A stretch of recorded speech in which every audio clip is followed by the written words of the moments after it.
Hi friends, நம்ம இன்றைக்கி சமைக்க போகிறோம் அப்படின்னு பார்த்தீங்கன்னா சுண்டைக்காய் குழம்பு. சுண்டைக்காய்னா நிறைய பேர் கசக்குன்னு அதை வாங்குறது கிடையாது, செஞ்சு பார்க்குறது கிடையாது. ஒரு டைம் வாங்கி இந்த மாதிரி செஞ்சு பாருங்கள், சூப்பராகவே இருக்கும். கொஞ்சம் கூட கசப்பு தன்மை இருக்காது. வாங்க எப்படி செய்யலான்னு பார்க்கலாமா? ஃபஸ்ட்டு கடாய் எடுத்துக்கோங்க. கடாய் சூடானதுக்கப்புறம் எண்ணெய், சோம்பு, வெந்தயம் போட்டு நல்லா பொரிஞ்சதுக்கப்புறமா சின்ன வெங்காயம் ஆட் பண்ணிக்கோங்க.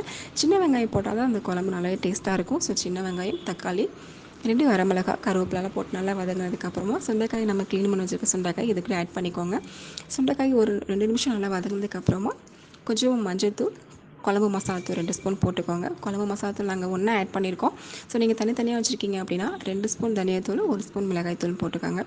இது நல்லா வதங்கினதுக்கப்புறம் மசாலா நல்லா வதங்கினதுக்கப்புறமா சின்ன நெல்லிக்காய் சைஸ் புளி ஊற வச்சுக்கோங்க. அந்த புளி கரைசலை இந்த மசாலா கூட ஆட் பண்ணிக்கோங்க. தேவையான அளவு தண்ணி ஊற்றிக்கோங்க. கொஞ்சம் உப்பு போட்டுக்கோங்க.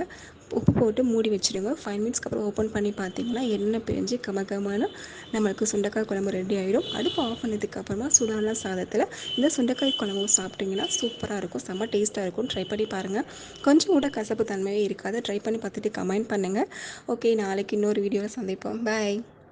இந்த மாதிரி சமையல் வீடியோ உங்களுக்கு பிடிச்சிருந்துச்சுன்னா நம்ம சேனலில் நிறைய குக்கிங் வீடியோ வரும். அதுக்கு பண்ண வேண்டியது உங்களை ஒன்றே ஒன்று தான், சப்ஸ்கிரைப் பண்ணி பெல் ஐக்கனை கிளிக் பண்ணி வச்சுக்கோங்க. பாய், தேங்க்யூ.